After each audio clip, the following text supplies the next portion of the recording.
What up, Homedawgs? My name is Gokey Gamer, and welcome everybody to Week 9 of the IBA Draft League Season 2, where we're going to be going up against QtheCostaRican and the Chicago Dragapults.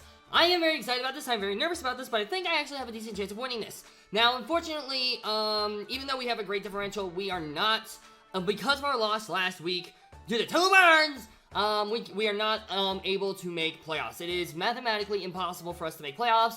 I'm pretty sure even, not even a miracle can save us. It's literally impossible, which is unfortunate. I feel like this is a really great team. I will make a video about this team eventually.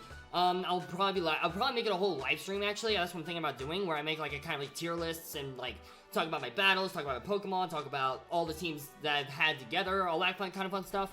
So, but yeah, I'll probably do that after week 10, some point. It'll probably come out sometime in September, basically. Maybe the week after, we'll see. But yeah, unfortunately, we're not going to make playoffs. But what we're going to try to do is we're going to try to screw up other people's chances at playoffs because we're evil. We do have to take on both Q and Stremmy. Q actually is a very important battle for Monkferno in particular. And actually for Monk, Medichams, all of them. Because if we beat Q, then they have a much better chance of making playoffs. So, Q is like, he has to win this battle in order to be in a good spot for playoffs. So, this battle is important to him. It's very critical. So, let's see if we can screw some people up. Oh my gosh. But anyways, I love you, Q. Don't worry, I love you, I promise.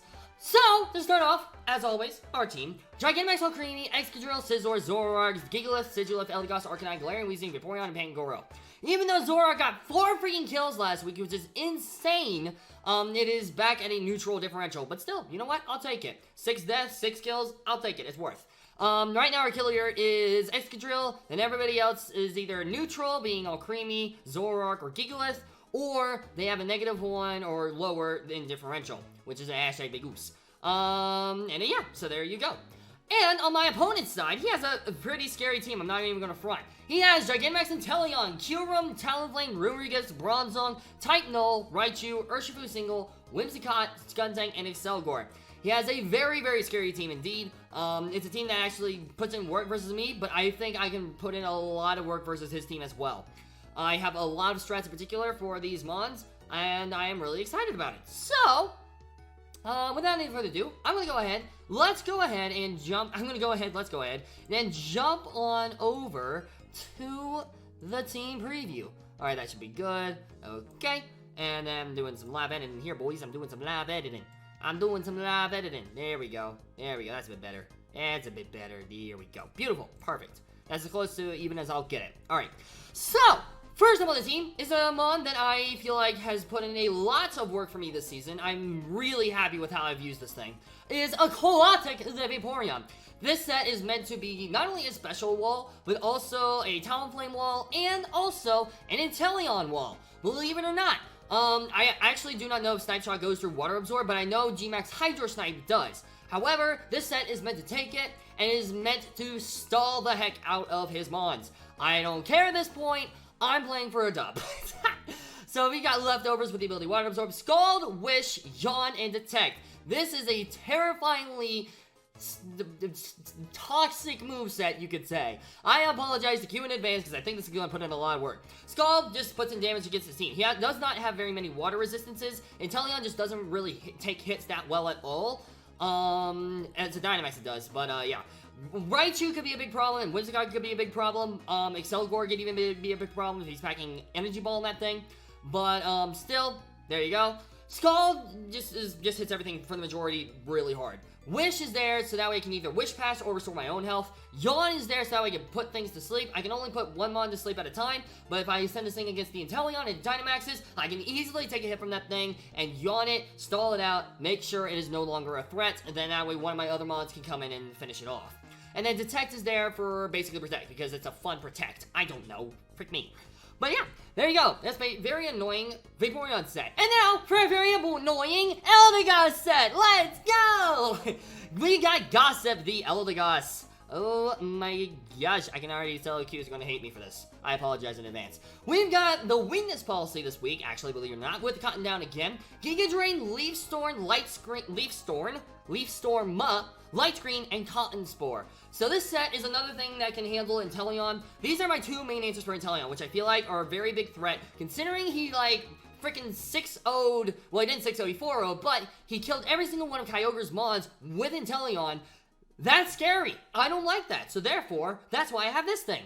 Unfortunately, I don't think this thing can take a crit, like a crit, Blizzard or Air Slash. Well, it might be able to take a crit Air Slash, but, this thing is meant to slow down his fast mons, like Inteleon and Talonflame, and also just to deal damage in general.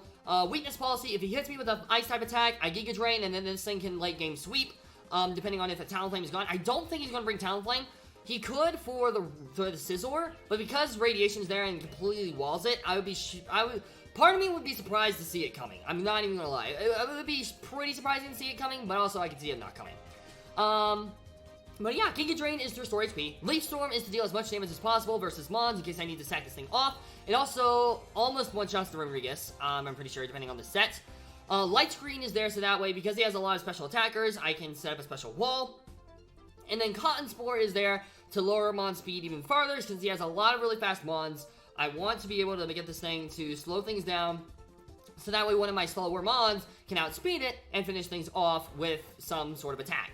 So this thing is going to be very annoying. I'm very excited about it though. I hope it puts in work. I'm actually really happy that this is my tier 5 pick. I'm not even going to front, so there you go. Next up on the team though is my boy, Red the Scizor. We have got Red the Scizor. With Dual Wing Beat, Bullet Punch, Knockoff, and Swords Dance. This is a very interesting set. We don't have any recovery besides lefties. We got max defense, 156 PDF, 92 attack, and then 4 in HP, 4 in speed. This is a very interesting set. I'm not even gonna lie to you guys. What this does is it, just really puts in a lot of work.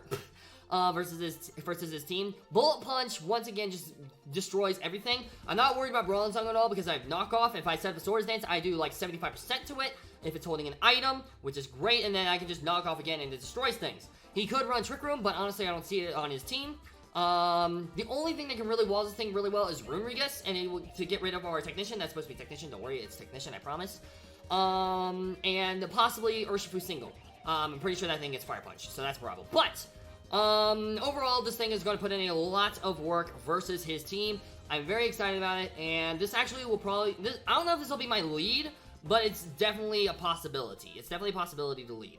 Next up is another possibility to lead, Radiation. The Gigalith holding the Smooth Rock once again is mainly a sand setter, but this is another different mon. Stone Edge, Earthquake, Throat Chop, and Curse. A lot of attack investment, 116 HP, 84 defense, 76 PDF, 52 speed. Now you might be wondering, Gokey, what is the speed there for? That is to speed creeping Rimrigus. So there you go. This thing will outspeed Rimrigus and get a hit off before it can Earthquake me, which I personally think is very valuable. Yes, if we go for Curse, we won't outspeed it anymore, but if I need to send this thing in for a surprise hit on the Rimrigus, that's what I'll do. Stone Edge is there to, stab rock, does a lot. Earthquake is there if in case I don't want to risk a Stone Edge miss, and also just deals a lot of damage versus his team. Throat Chop is mainly there for the Bronzong, just in case he brings Heat Proof. I don't know what he's going to bring on the Bronzong. I can literally see both Heat Proof and Levitate working. Because of, Extra Drill. Yes, Extra Drill is really freaky scary versus Bronzong. However, I do have Mold Breaker, so he might not bring Levitate. And I could see him thinking I bring Arcanine here. Like, Arcanine has a fairly decent, moveset to handle this team. And also, Intimidate can put in Clutch. So, yeah. But I'm not bringing Arcanine this week, so there you go. That is my Gigalith set, though. I'm really excited about it. Let's hope it works out. And next up on my team, we have got Iron Will of the Excadrill. We have got Iron Will of the Excadrill. Now if I can pull up my things. There we go. We got Iron Will of the Excadrill here. Holding the Life Orb with Sand Rush ability again. Earthquake, Iron Head, Ram Spin, and Swords Dance. You guys know the set. You guys love the set. It's a very basic Excadrill set. This thing is just meant to outspeed things. Combined with Gossip, this thing works really, really well, even if it's not in sand. Like, if it is in sand, it outspeeds Inteleon. Earthquake just hits everything really immensely hard. Iron Head hits everything insanely hard. That's not, resistant to it. Rapid Spin to boost speed if I need to. And then Swords Dance is there in case I have the opportunity to Swords Dance if I'm predicting a switch. So there you go. That is my Excadrill set. It's a very offensive set this week. And last up, rounding up the team, we are not bringing our G-Max this week. We are bringing Stax, the Galarian Weezing this week.